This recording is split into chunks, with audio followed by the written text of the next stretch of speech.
Hi guys and gals, Froggy here. This is my Chamberlain garage door opener.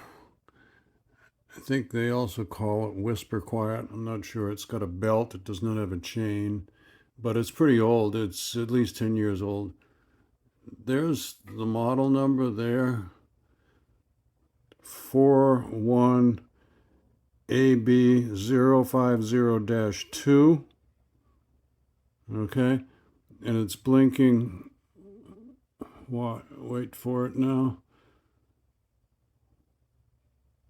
1, 2, 3, 4, 5 blinks, and it won't open or close anything. It makes a little clicking noise, but it won't open or close. I'm pretty sure it's the circuit board, which is on the other side of this.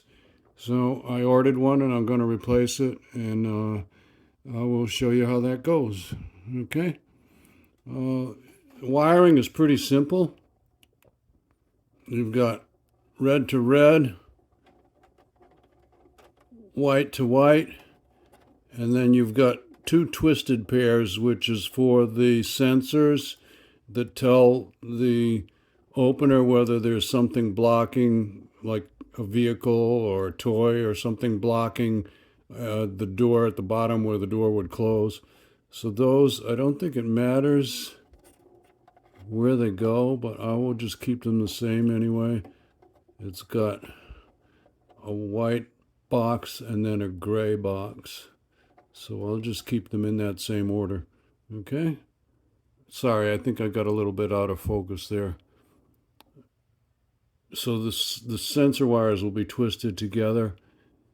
There's a white box and a gray box. I don't think it matters which goes which, but I'll keep them that same way.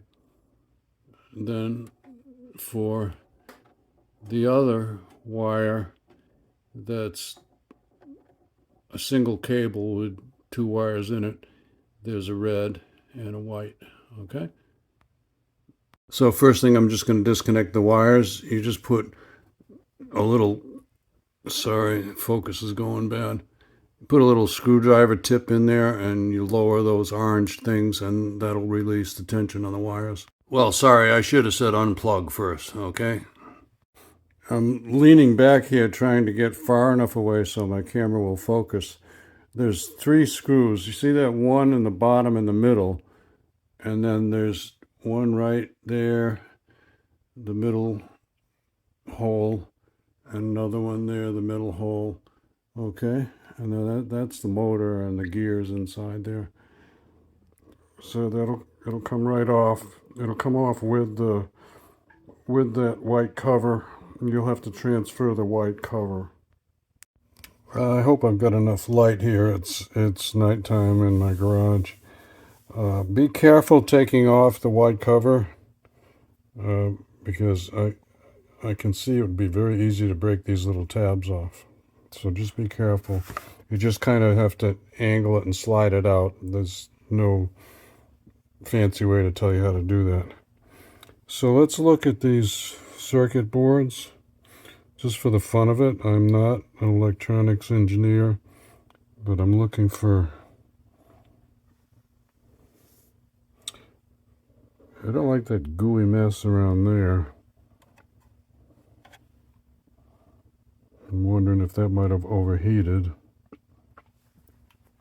Now, let me take a closer look. I don't really see anything obvious except for that goo right there. Maybe after I'm done and I got it working, I'll take this off and look at the other side of it. The components that are soldered through the circuit board. I want to get this back up there. There are some differences just looking at it visually. Here's some parts on the old one that are not here on the new one, but it's supposed to work. Famous last words. Okay, so let's stick it up there. The screws are Phillips or 1/4" SAE, and you can screw them in pretty tight. Now I'm going to reattach the wires. So the light bulb is on, sorry. So pull down on the orange rectangle things there. insert the wire as far as you can. Make sure you have like about 3/4 of an inch of wire to go in there, and then let the orange thing go, and then pull on it, tug on it to make sure that the wire stays in there. You don't screw anything, it's just a clip. I had this disconnected. See, that's disconnected so that you can lift the door up and down, and the track is right there. I'm pointing. The track that runs with the belt moves that right there.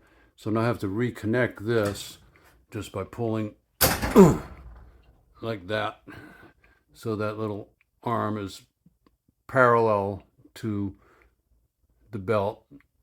Otherwise, it's perpendicular to the belt. So make sure that's up.